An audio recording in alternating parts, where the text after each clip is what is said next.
Alright, what's up filmmakers? Welcome to this video. You just picked up your Sony A7 III, but you don't know how to start, you don't know the settings. So luckily for you guys, I created a video with all the settings that I use to shoot my wedding films, to shoot some cinematic films, and I want to show it to you right now. Today I'm gonna show you my settings that I use for filmmaking for the Sony A7 III. So on this button right here you have different mode, you have 2, 1, manual, but for video it's important to have it on video mode. When you've done that, you go to your menu, and in here we're gonna start to change a couple of things. Not everything, and I'm not gonna explain everything in detail, but only the important things. The first step right here, this is also not really important for video, but you want to be sure that your aspect ratio is 16:9. Then we go on. Tab 2 is also not really important. You have 1 and 2 memory. So what does that mean? On your camera right here you see the number 1 and 2, and you can set these numbers to your favorite settings. Shoot mode is also pretty okay, everything. Tab number 5 is our focus mode, and our focus mode is to continuous autofocus. These two I set to balanced emphasis. Then we have our focus area. You can choose whatever you want, but I have it now on center focus.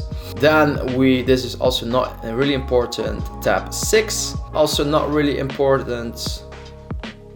I put this autofocus track sense on 3 standard. I think that's the default setting. That is pretty fine for me. Then we go to tab 7, and I leave this just how it is. This one as well. Alright, so the metering mode, guys. So you can expose for multi, you can expose for your center point, you can expose for a large spot point, or for the entire screen, or you want to expose for only the highlights. I just recommend setting this to multi. Right, this tab 10 is also not really important now. Then we have tab 11, also not really important. Or white balance is set to automation, auto white balance. But guys, if you're outside and then it's sunny, you can set it to sunny. You have different options here, cloudy, if you're indoors, or you can set your auto white balance whatever you want, and you can do that right here. Let's go back. Yeah, and here guys, I didn't set this because I use a picture profile 1. I have a custom made picture profile for myself, but you can also use a profile in the Sony camera. Then you have really cool, nice looking image straight out of your camera into Premiere Pro. So let's go to tab number 13, and this is also not really important. Alright, here your peaking settings.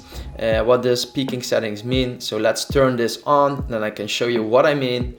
So you turn it on, your peaking level is high and your peaking color is yellow. And I'm gonna show you what this does. And if I turn now my focus ring, you can see what is in focus and what isn't, all right? So what is in focus is yellow. You see that, right? Really good. And what isn't in focus is not yellow. All right, next tab right here. This is also not really important. So then we go to the a bit more important menu, the movie menu, and your exposure mode will be manual exposure, okay? If you don't do that, you don't have control over your camera, and you want to have control over this Sony A7 III beast right here, right? You want to change your aperture, you want to change your shutter speed, you want to change your ISO. Be aware that you put that one on manual exposure. Then we have a file format. Yeah, when I record YouTube videos, I always record that on 4K. But when I record my weddings, I'm most of the time on HD 1080p, 50 frames per second, sometimes 25 frames per second. Alright, so recording settings, you can tap here for 25 frames per second, and maybe in your tab it looks a bit different because I'm on the Europe standard and we only have 25 frames per second, 50 frames per second, and 100 frames per second. When you're in United States, you probably see something else. Right here you see 30 frames per second and 24 frames per second. S&Q settings, I don't use this. The proxy recording, guys, this is very important. If you don't have a really fast computer, then you need to put your proxy recordings on. That means that it will record an extra file in this camera, and that is really beautiful when you want to work with that extra proxy file in Premiere Pro, because when you work with a proxy file in Premiere Pro, you can work really fast. And again, guys, even if you have a fast computer, if you use 4K footage and you put in a lot of effects, it can be really heavy and difficult for your computer to handle. So I would recommend to work with these proxy files. Then we have tab number 2. This is basically how fast your autofocus will switch from one object to the other object. And I tested this with fast, normal, and slow. And for me, fast is way too fast. It is really not natural anymore. And slow, it's a bit too slow for me. So I will choose the normal speed. So the track sensor, I had tested the responsive one, but I didn't see a really big difference. So I will just leave it on standard. Then your auto slow shutter, it's off. Your audio recording is on. Your audio levels, yeah, you can set them. If you're only recording in the camera sound, I would set this around 20. So I want to have my audio level displayed on this display. All right, so let's go to tab number 3. Let me see, guys. This is also really not important. Steady shot, I have it on, so that means that your in-camera stabilization is on. For example, if you have an 85 lens or 75, or you don't have a zoom lens, you can just change this to manual and you can choose which focal length you have. But in my case, I have a zoom lens, so I will just put in automation. Then we go to tab number 5, and not really important. Then we go to our tab number 6, and in here you can see you have your finder monitor, right? So this is your monitor and this is your finder, and you can set it to automation. So basically that means if I put my eyes in here, this will go out. All right, so let me check if I can show it to you. It's out. And now it's back on. But if you only want to have the viewfinder on, you just click viewfinder. If you only want to have the monitor on, of course you will hit the monitor button and only your monitor is on. Zebra settings, if you're using zebra settings, you can put them on and we will set your zebra levelings to 100. And what it does is basically you see right here on the monitor, you see the zebra, and that means that it is a little bit overexposed. So now the zebra is gone, and you see my metering mode is on 0.0 and everything is now perfectly exposed. You don't always need to listen what the camera says. Sometimes it is really good to just follow your feeling and your eyes. Okay, so let's put the zebra settings off because I really don't use that. It's just too much in the screen and I really want my setup to be a bit minimal. Then you have this grid line, and this grid line is just very helpful because I set it to the rule of third grid. Right, so you see these 3 lines basically, and I use it for my composition of my films. Okay, you have some other things that you can use, square grid, but it gives me a headache.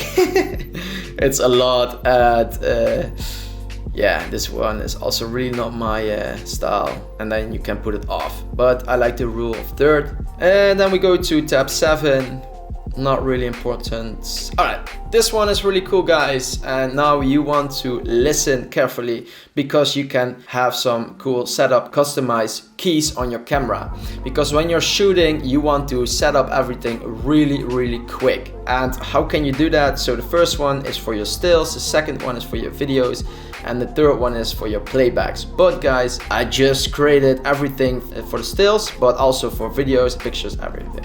So you will hit on the customer settings, and I'm gonna explain you what my settings are. You can take them over or you can change a little bit, whatever you prefer. Then we have our color wheel, so basically this wheel right here. show you here this wheel. I put that one for my ISO, okay? And why I do that? Because my thumb is near here, this area, and if I turn it up, I'm just really quick changing my ISO. Then your custom button number 1, and that one is here on the right.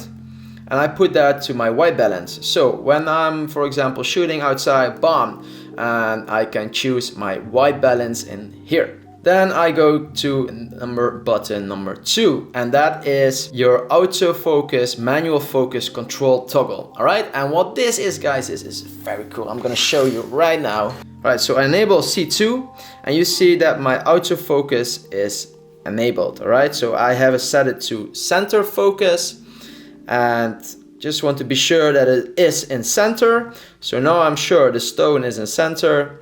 Then I'm gonna hit C2 again, and then I am on manual focus, and that means that I can go with my hand and it will not change my focus. Pretty cool trick. So when I'm back in C2, I am in autofocus. So one little trick that you definitely want to use. Custom key number 3, and that is the full frame setting. So I set it to C number 3. I want to punch in and I want to get a little bit closer. So C3 is for that. Custom button 4, I use it to picture profile, and you can set it to wherever you want, but I set it to picture profile. Here, C4.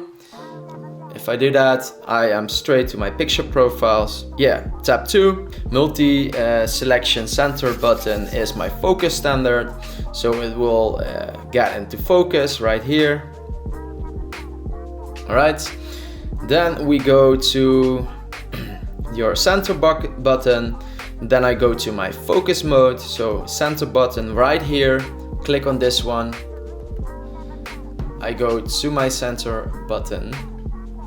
Alright, I can choose between 2 different kinds of focus mode, but I almost never use this. Then we have our focus area, and this one is something, a function that I use a lot, and I put it to the left button. So if I hit my left button right here, I am in my focus area, and I play around in this focus area a lot. Wide focus, zone focus, center focus. Then we go to the right button, and that is SEQ frame rate. And yeah, guys, I just put that there because I think it's necessary to fill up all my function, but I almost never use it. All right, then we have our focus magnifier. If you hit the down button right here, but you see this red square, and if you hit again on the center button right here, you can punch into the stone and you can see exactly if you are in focus or if you're not in focus. You can start to turn your focus ring and you can see exactly if you're in focus. You hit it again, center button, and you are good to go. Our next buttons, yeah, guys, this is really something that I almost never use. Right here you see the IAL button, and that's more for photos. Your autofocus on button, autofocus manual focus control hold. So that means that if I, let me say, enable autofocus right here and I hit this AF on button, I am now in manual focus, and I'm sure that only the stone is in manual focus, but I need to hold that button. Yeah, I'm not really use this a lot, just sometimes. The last setting, and that is your focus hold button, and that is this one right here. So let's go back to our menu. We also can set some function menu set buttons. So I will show you what I mean with this. You see this button FN right here, FN. So I will hit the FN button and you see that I have a little menu bar right here, and I also put in some things that I think that I use sometimes. So 1, 2, 3, 4, 5, 6, and then low 1, 2, 3, 4, 5, 6. Okay, so function menu button right here. So you see that I already put in everything right here, and you can start to put in the lower functions as well. Okay, just choose something that you really like. Alright, so in this setup here, you can choose the brightness of your monitor, the brightness of your viewfinder, and you can customize everything around your display and your viewfinder right here. Let me see. All right, this one is really important because, guys, if you, for example, set up this system and you are in Europe, you want to have a different pulse selector, a different pulse standard. So we have what I already explained, 25 frames per second. And for example, in the United States, they have a different one. They have 24 frames per second. So you can change that right up here. All right, so in here, it's really cool because we have two record slots. So you have your record slot number 1. I put that one to prioritized, and you have your record slot number 2. If you put in 2 SD cards, you can record slot 1 and 2, but you need to set on that auto switch to media. You put that on, and I put my record mode to video and picture. So when your first slot is out of space, it will go automatically to your number 2 slot. I think that was it. So now you're able to pick up your Sony A7 III with the right settings for filmmaking. Guys, go outside, shoot as many as you can, and try to figure out and tweak some settings and create your own style. Alright? Enjoy the day, and if you really like this video and you learned something today, don't forget to subscribe and help me to grow this channel. Guys, see you in the next video.